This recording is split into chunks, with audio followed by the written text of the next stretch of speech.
Hey, what's up guys? Today's Q&A is about line output converters. All right, so while we don't have a source for this particular question, we did find it, and the question is a line output converter. What does it do, and why do I need one? Well, if you're trying to add a subwoofer package or a subwoofer system to your vehicle that has a factory radio, What if I have a 4-channel?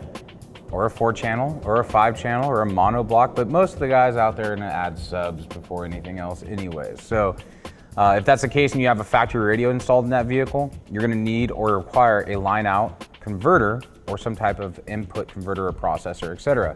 What the line out converter does basically ties into the rear or front speaker outputs of your factory radio, ties in, don't cut, tie it in. We actually have a video that I did about 2 years ago on how to install a line out converter that's very informative on a 5-channel application.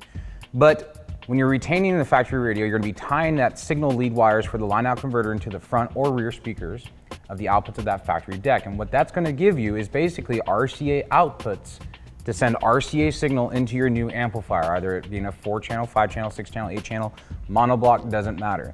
Now, depending on the line out converter, some are fixed and some are variable to where you can actually adjust the output signal strength that is going to that amplifier, and I highly suggest you going that route. So if you're on the low side, you're looking not to spend too much money, a great line out converter is from PAC. It's called the SNI 35. I've been using it for years. It's a 2-channel line out converter. And that actually has a variable output. So you can actually change it from 2 volt to 5 volts of output to send that signal strength to the amplifier.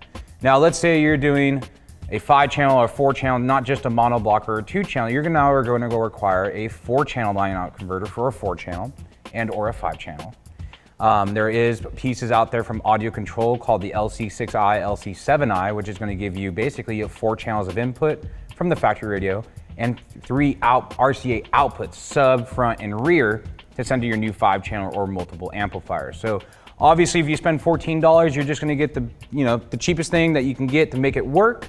But if you're looking for something that's going to be of quality, that's going to give you the best sound quality and the best signal strength from that factory radio that you have, definitely check out some of the Audio Control products like the LC6 or the LC7i to get the best performance out of those amplifiers. Do you have anything else to top onto that? Well, I don't know. You basically took the whole video, but yeah, I mean, basically what Brendan said is it takes the high-level output of your stock radio and it converts it to low-level RCA signal that you're sending to your amplifier.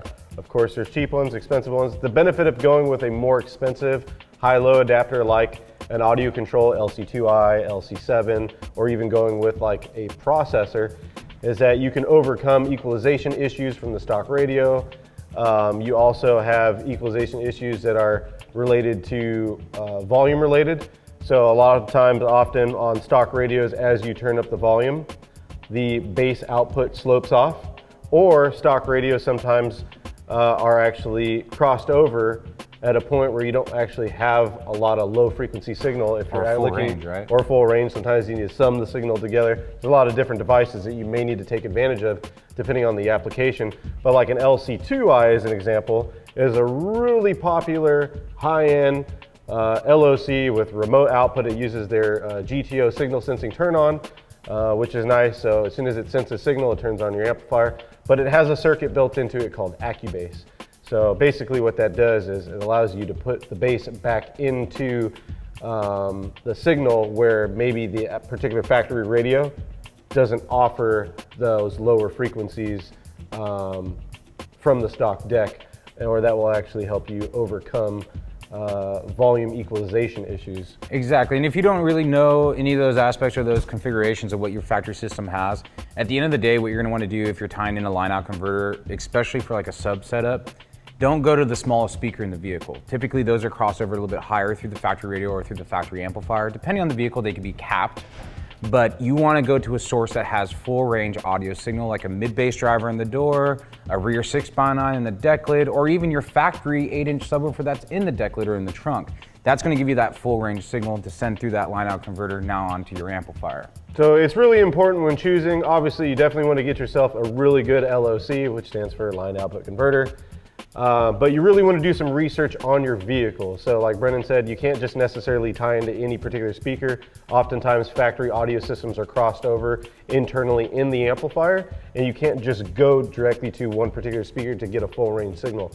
Sometimes you actually have to go to a different set of speakers in the vehicle that offer a full range signal, or sometimes you'll have to sum signals together, which basically is a summing device, to achieve a full range signal to send to your amplifier.